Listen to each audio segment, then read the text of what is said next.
No es un secreto que la actitud actual respecto a la misa católica se caracteriza por un enfoque populista. Un claro ejemplo es la creación del rito maya, que parece existir únicamente para patrocinar a una comunidad indígena. Sea buena, imprudente o escandalosa, esa nueva modificación de la misa posconciliar muestra que la liturgia ya no es vista como una tradición apostólica que se conserva, sino como una expresión de la comunidad católica local que puede ajustarse al antojo del pueblo, siempre y cuando la jerarquía le dé el visto bueno. El resultado es un catolicismo balcanizado y androcéntrico. Durante siglos, la misa tridentina mantuvo la unidad del pueblo católico. Uno podía viajar desde Latinoamérica hasta Europa, África o Asia, y asistir a cualquier misa con la seguridad de poder rezar al unísono con los demás fieles, aunque no compartiera el mismo idioma. Ahora, en cambio, es imposible saber a qué tipo de misa se va a asistir al entrar en una parroquia cualquiera, y eso dentro de la misma ciudad. Puede ser una misa carismática, una misa donde la gente habla en lenguas, una misa con aplausos o una misa solemne, una misa con comulgatorio y la posibilidad de comulgar de rodillas y en la boca, o una misa en la que el sacerdote prohíbe la forma tradicional de comulgar. La diversidad de prácticas locales es, francamente, una causa de división. Hay católicos que tienen más en común con los pentecostales que con otros católicos. Del mismo modo, hay católicos que celebran como luteranos y otros que no quieren asociarse con las distintas subdivisiones. En los años 50, ser católico era algo muy claro. Ahora es casi como decir, soy cristiano. No delata tus creencias ni tus prácticas en absoluto. Pese a esta realidad, los católicos disfrutamos de una unidad doctrinal que los demás autodenominados cristianos no poseen. Y aunque es discutible el valor de una unidad de creencias sin una unidad de expresión, el problema más prominente que sufrimos es el creciente androcentrismo en la Iglesia.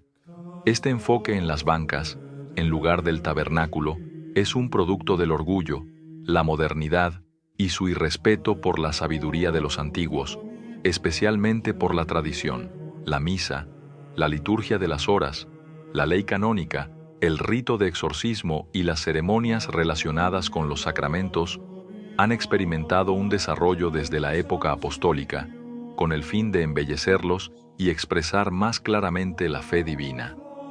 Sin embargo, solo nuestra generación ha decidido intencionalmente cortar, omitir, suavizar y editar la tradición, como si heredara las pertenencias de un familiar difunto por quien no sentía mucho afecto.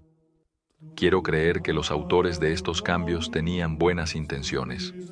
Después de todo, dedicaron sus vidas a la Iglesia como sacerdotes, algo que muchos de nosotros no estamos dispuestos a hacer.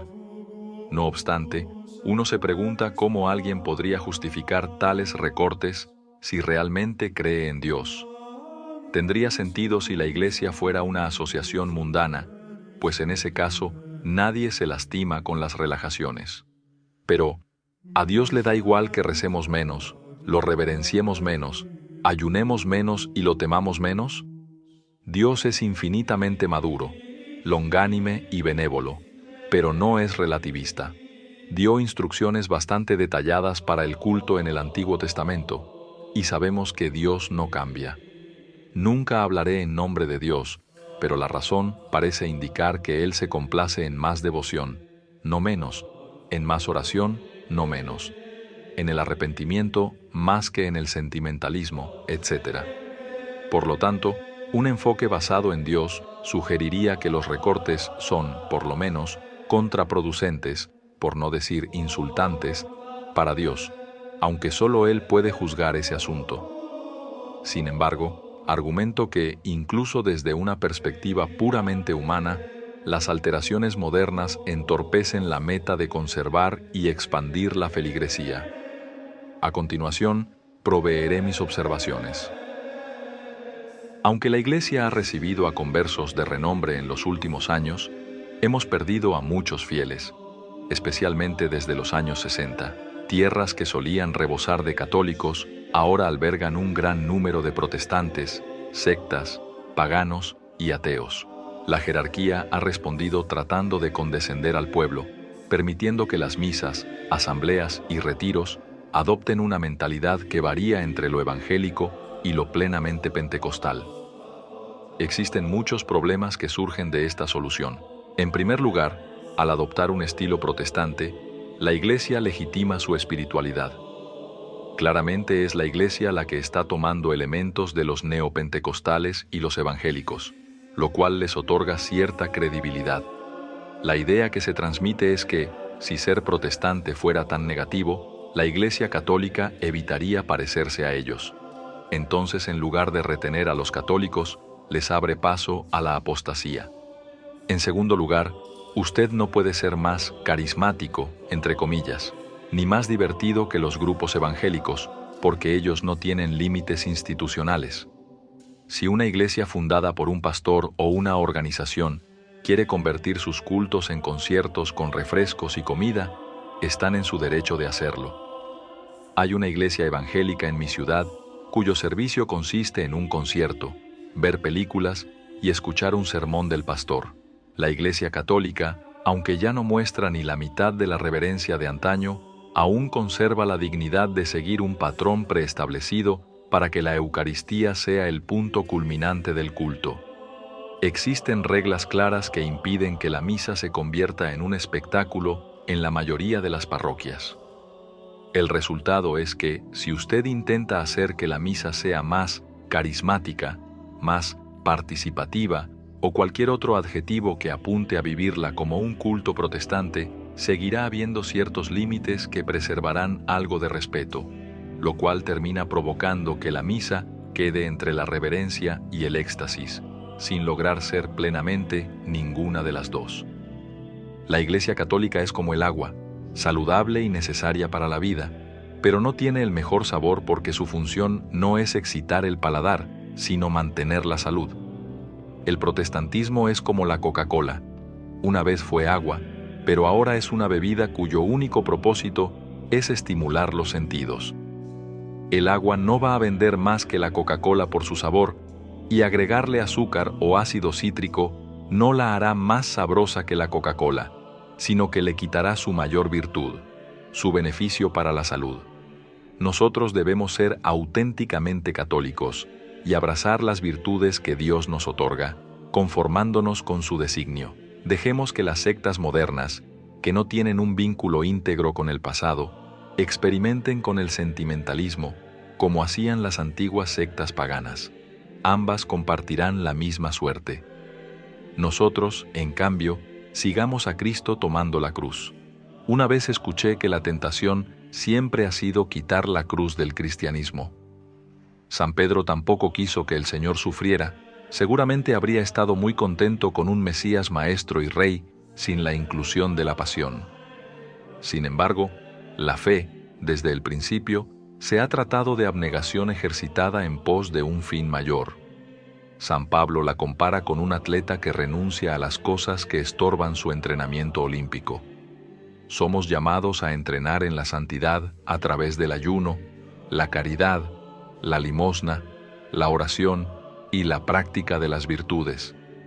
Perdónenme por este monólogo medio desorganizado, pero la imprudencia de estas decisiones me abruma.